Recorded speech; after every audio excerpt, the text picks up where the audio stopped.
जब इंसान की शादी होती है तो शादी के बाद पति पत्नी मिलते हैं और यहाँ पर एक शादी होती है और शादी में जो पत्नी होती है यही सोच रही होती है कि भाई दूल्हा जो मेरा है आएगा गिफ्ट ले करके और उसके बाद हम दोनों प्यार से बातचीत करेंगे और अपने जीवन की नई शुरुआत करेंगे। ऐसा सोचकर एक दुल्हन अपने कमरे में अपने पति यानी कि दूल्हे का इंतज़ार कर रही थी। तभी 2 घंटे के बाद उसका दूल्हा आता है।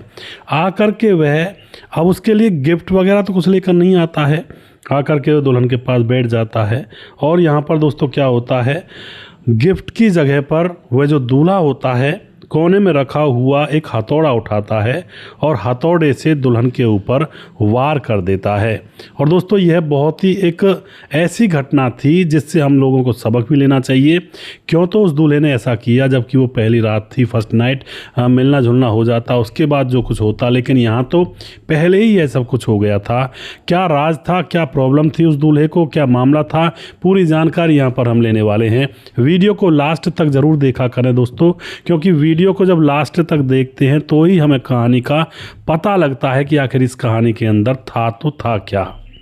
नमस्कार, मैं हूं सुदेश कुमार और तिरछी बात चैनल में आपका स्वागत है। दोस्तों यह घटना चेन्नई के अंदर पुरु सेवक कम पार्थ सारथी इलाका पड़ता है।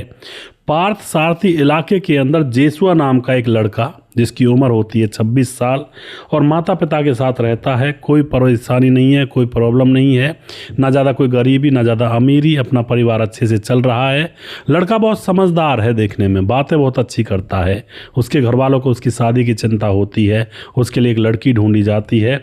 लड़की जो कि तिरुवल्लूर की लड़की होती है जिसका नाम होता है अनु।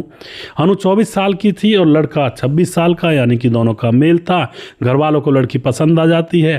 लड़के जेसुआ को भी दिखाया जाता है, उसको भी लड़की पसंद आ जाती है। उसके बाद दोस्तों फ़ोन नंबर आदान प्रदान होते हैं, बातचीत भी करते हैं आपस में।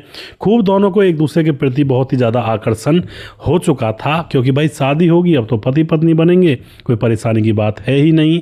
अब आ जाती है शादी की तारीख 23 नवंबर 2025। 23 नवंबर 2025 को लड़का सज धज करके, सेहरा पहन करके, बहुत सारे लोग बारात में थे, नाचते गाते हुए शादी करने के लिए पहुंच जाते हैं तिरुवल्लूर और अनु के साथ फेरे डाले जाते हैं। शादी होती है बड़े धूमधाम से। लड़का बहुत खुश था, फोटो वगैरह भी खिंचवा रहा था शादी में और कोई परेशानी कैसी नहीं थी। उसके बाद दुल्हन अपने घर से विदा होती है अपनी ससुराल के लिए। विदा होने के बाद दुल्हन भी अपने पति के साथ अपने ससुराल आ जाती है।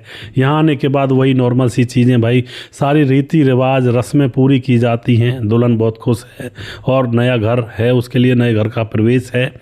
उसके बाद घर के अंदर बैठ जाती है। अब शाम होती है, रात के समय में दुल्हन का कमरा सजाया जाता है और फिर उसके बाद अब वहाँ पर लड़के जेसुआ को भेज दिया जाता है। दुल्हन बहुत उत्साहित थी कि भाई पति से बात होगी, घर गृहस्थी स्टार्ट होगी। लेकिन दोस्तों यहाँ पर क्या होता है, पति जाता तो है कमरे में, घर वाले सोचते हैं भाई चलो दोनों चले गए हैं, अपना सो जाते हैं घर वाले। सुबह होती है, सुबह जैसी होती है तो ना पत्नी जो थी वो उठती है, दुल्हन ऊपर से नीचे आती है और ना ही दूल्हा नीचे आता है। घर वाले देखते हैं 10 बज गए हैं, कोई सा भी उठा नहीं है। घर वाले सोचते हैं क्या चक्कर है, अभी तक नहीं उठे हैं, दोपहरी हो गई है।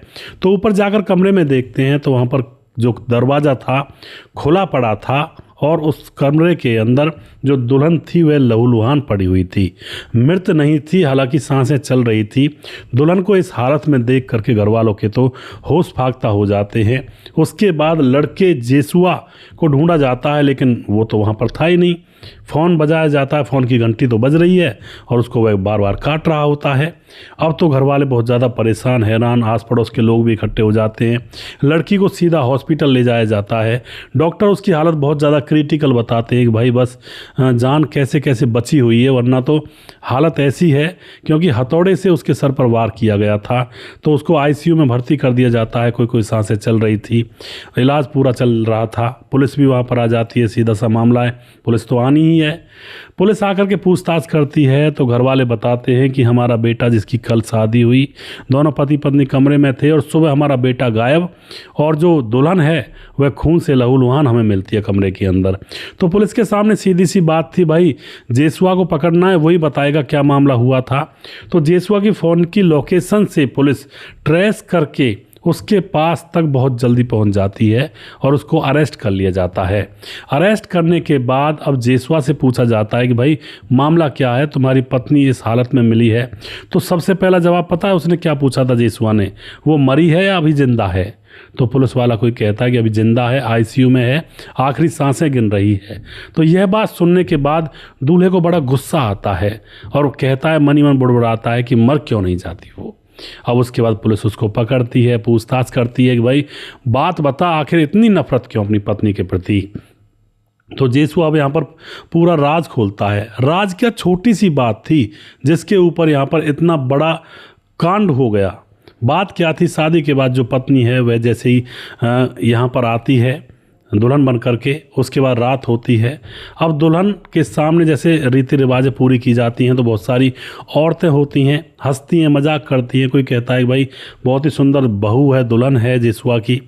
अब कोई कह देती है कि अरे जेसुआ की तो पूरे गांव में दुल्हनें घूमती हैं, बहुत अफेयर है उसके, तो मौज लेता है लड़कियों के साथ। इस तरह की बातें उन वीरवान मतलब जो औरतें होती हैं वो करती हैं और ये बातें सारी की सारी दुल्हन सुन रही होती है। दुल्हन समझ जाती है कि जिससे मेरी शादी हुई है वो कई लड़कियों के साथ अफेयर में है और अपने ही गांव के अंदर। अब तो दुल्हन टेंशन में, माथे पर पसीना आ जाता है।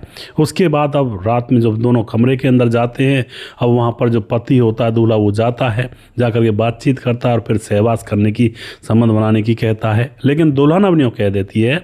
दुल्हन कहती है कि मैं पहले आपको 2-4 दिन जान लूँ अच्छे से, क्योंकि मैंने बहुत सारी ऐसी बातें सुनी है गांव के अंदर। पहले मैं आपको देखूंगी 2-4 दिन, उसके बाद हम एक दूसरे से बात करेंगे और एक दूसरे के साथ इंटीमेट या संबंध बनाएंगे। अब दूल्हा का माथा सटक जाता है कि क्या देखेगी 1-2 दिन, क्या देख लिया तुमने, क्या सुन लिया। दुल्हन जिद पर अड़ जाती है कि मैं अभी तुम्हारे साथ संबंध नहीं बना सकती, पहले मैं जानूंगी, 2-4 दिन देखूंगी, उसके बाद अगर मुझे अच्छा लगेगा तो मैं तुम्हारे साथ संबंध बनाऊंगी। अब तो यह बात दूल्हे को बहुत बुरी लग जाती है और वह उस समय उतावला था कि भाई पत्नी के पास जाऊंगा, दुल्हन के पास सुहागरात होगी। लेकिन यहाँ क्या, यहाँ तो उल्टा मामला चल गया था।